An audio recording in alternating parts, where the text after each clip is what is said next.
marks the 4th anniversary of the tsunami that killed nearly 16,000 people and sparked a nuclear crisis.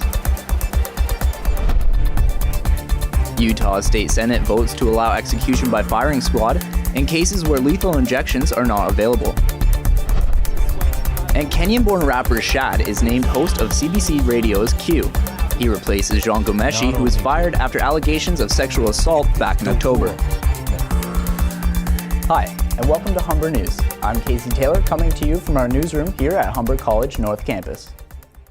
It's the 4th anniversary of the earthquake and tsunami that devastated Japan, and the country is still feeling the effects. Japan's Prime Minister, Emperor, and Empress led a memorial in Tokyo for thousands of victims displaced, missing, and killed by the disaster. Over 1,000 people attended a separate memorial at a park in Tokyo. Crowds held a moment of silence at the time the magnitude 9 earthquake hit. Employees of the Fukushima nuclear plant crippled by the tsunami also prayed for the victims. The tsunami caused major meltdowns in 3 reactors, forcing 160,000 people from their homes. Half of them still can't return to the most badly contaminated towns. More than 18,000 people are listed as dead or missing. The U.S. State Department says more Russian tanks and heavy weapons have crossed the border into Ukraine, breaching a ceasefire brokered last month. In eastern Ukraine, Russia and its separatist puppets have unleashed unspeakable violence and pillage. The U.S. Assistant Secretary of State for Europe says hundreds of Russian troops have been killed so far in the conflict in eastern Ukraine. The states have pledged $118 million in non-lethal assistance to the Ukrainian government. The White House hasn't ruled out sending additional weapons in support. The Kremlin has denied accusations it's bolstering forces in the region. Some American lawmakers have voted to bring back firing squads to kill death row inmates. Utah voted yesterday to return the form of capital punishment because of a shortage of drugs used to make lethal injections. The Republican-sponsored bill passed 18-10. Supporters pointed to 3 recent lethal injections in Oklahoma, Arizona, and Ohio, where the inmates suffered painful and drawn-out deaths. Utah used firing squads for decades before adopting lethal injections as an alternative back in 2004. More protests in Madison, Wisconsin, after the shooting of another unarmed black teenager. Demonstrators crowded the downtown area of the city for the 5th straight day yesterday, chanting and waving signs to protest the death of 19-year-old Tony Robinson. He was shot on Friday by a white police officer. The death of Robinson is the latest in a series of deaths of black men that have triggered nationwide protests. Organizers say they want a thorough investigation and better awareness about racial bias in U.S. law enforcement. Meanwhile, a rare piece of history goes up for auction tomorrow. 50 years after the Civil Rights March in Selma, the one-page condolence letter written by U.S. President Lyndon Johnson to Coretta Scott King after her husband's 1968 assassination will be up for auction. After a year of legal disputes over the letter's rightful owners, it will finally go up for bid in Virginia tomorrow. The opening bid for the document is said to be $60,000 with an estimated value of twice that. Here at home, the CBC has been searching for a new radio host, and today we found out who it's going to be. Speaking in time, whenever I head to the meet, I'm always ahead of the heat, head of my class. His name is Shad. The Juno Award-winning MC is the new host of the cultural affairs radio show, Q. Shad was born in Kenya but grew up in London, Ontario. He has 4 albums to his name and won Rap Recording of the Year in 2011. CBC says Shad was chosen after a long search with more than 200 candidates. The show is set to relaunch in mid-April. Q's former host Jean Gomeshi was fired in October after allegations of sexual assault. Robin Thicke and Pharrell Williams blurred one too many lines with their hit tune 2 years ago.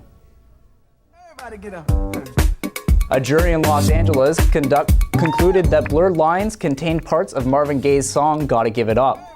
The artist will pay more than $7 million to Gaye's family and estate. Gaye's daughter says she's overjoyed and that the verdict is a miracle. Thicke, Williams, and T.I. released a statement saying they are disappointed with their ruling, and their song is an original production.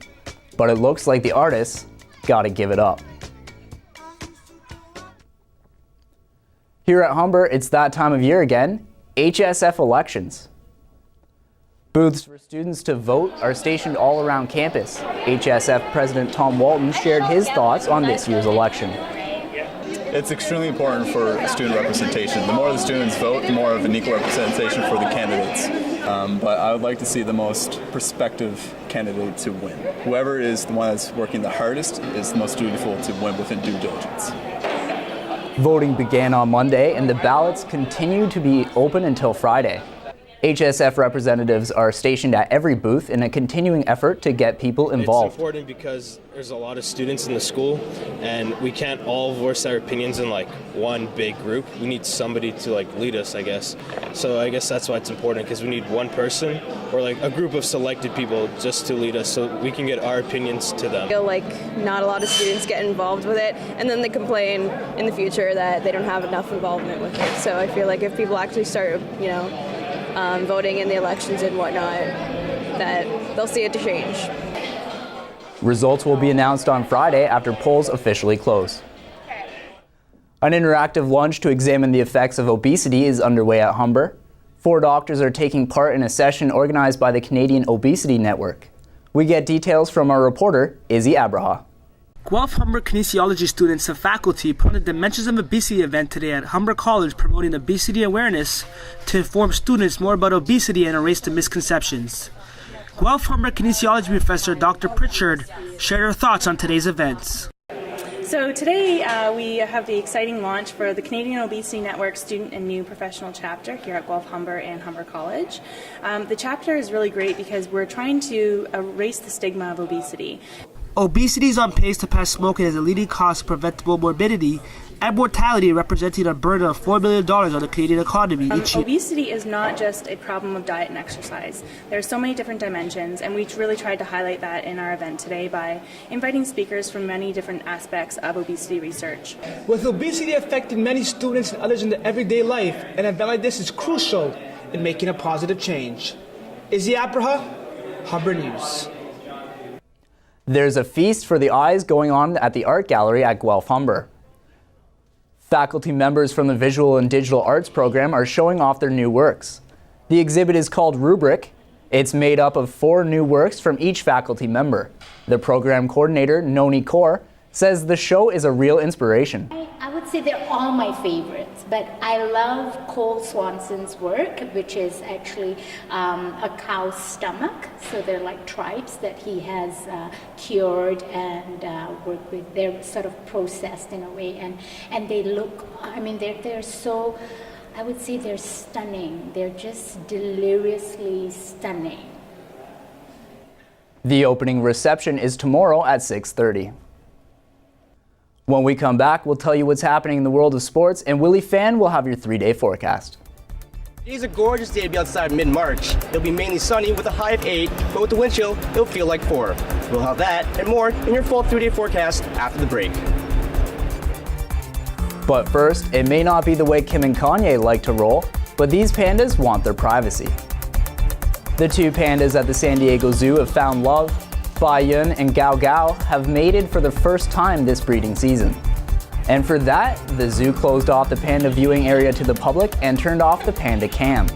Female pandas mate just once a year, so any interest the couple show in each other is encouraged by the zoo. We'll know whether this was a successful union sometime this summer.